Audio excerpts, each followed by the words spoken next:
Gente, boa noite, né? Eu passando aqui mais uma vez para falar das maravilhas de Deus, amém?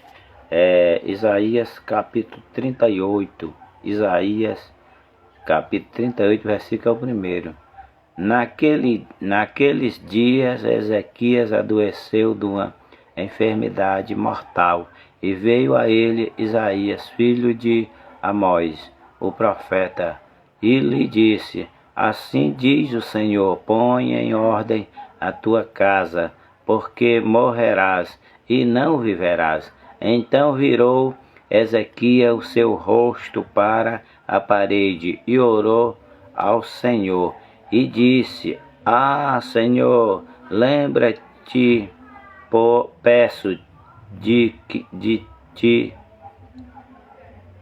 E disse: Senhor, lembra-te, peço-te, de que andei diante de ti em verdade e com um coração perfeito, e fiz o que era reto aos seus olhos. E chorou Ezequias muitíssimo. Então veja aí, gente, o que foi que falou nesta palavra, né? O rei Ezequias, gente, o rei Ezequias era o rei, né, daquela época. E Deus, ele disse para Isaías, vá lá no rei Ezequias e diga a ele que prepare a sua casa. Ou seja, prepare o seu altar. Ou seja, prepare a sua vida, porque ele vai adoecer de uma enfermidade ou de uma doença, e essa doença é para a morte, né? Então, Isaías foi lá e disse: Eis que o Senhor está mandando te dizer, Ezequias, que tu prepara aí o teu altar, prepara aí a tua casa, prepara aí a tua vida, se achega mais a Deus, porque tu vai adoecer de uma doença, e essa doença é para a morte, né? Então vejamos aí como Ezequias mudou o cativeiro dele, né? Ou seja, ele ia adoecer e essa doença era para a morte, né? Mas quando ele recebeu a notícia de que ele arrumasse a casa dele, preparasse o altar, né?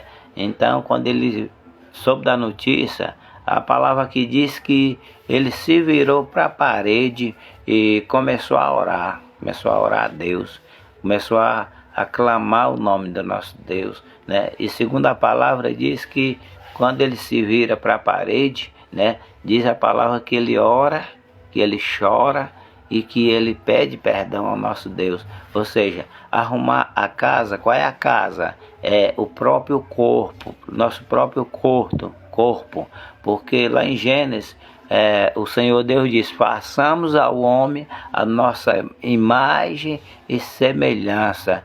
E diz que o homem é templo e morada do Espírito Santo de Deus. Então ele disse assim: arruma a tua casa, arruma o teu altar, porque tu vai adoecer e tu vai morrer, né? Então o que foi que fez Deus ali mudar a história do rei Ezequias? É porque ele se arrependeu do que estava fazendo, ele se arrependeu do que estava aprontando, ele se arrependeu de algo que ele tinha feito que não era bom aos olhos de Deus.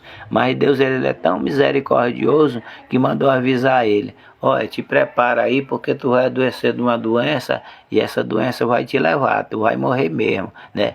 Mas como ele se virou para a parede, se arrependeu e pediu perdão ao nosso Deus, Deus perdoou os pecados dele e disse para Isaías, já ia lá fora do palácio, e Deus chegou para Isaías: vá lá no rei Ezequias e diga a ele que eu ouvi a sua oração, ou seja, eu ouvi o seu choro, ouvi o clamor dele. Vá lá e diga a ele que eu estou dando mais 15 anos de vida ao rei Ezequias. Ou seja, gente, como é que você está passando? Você está enfermo? Você está doente?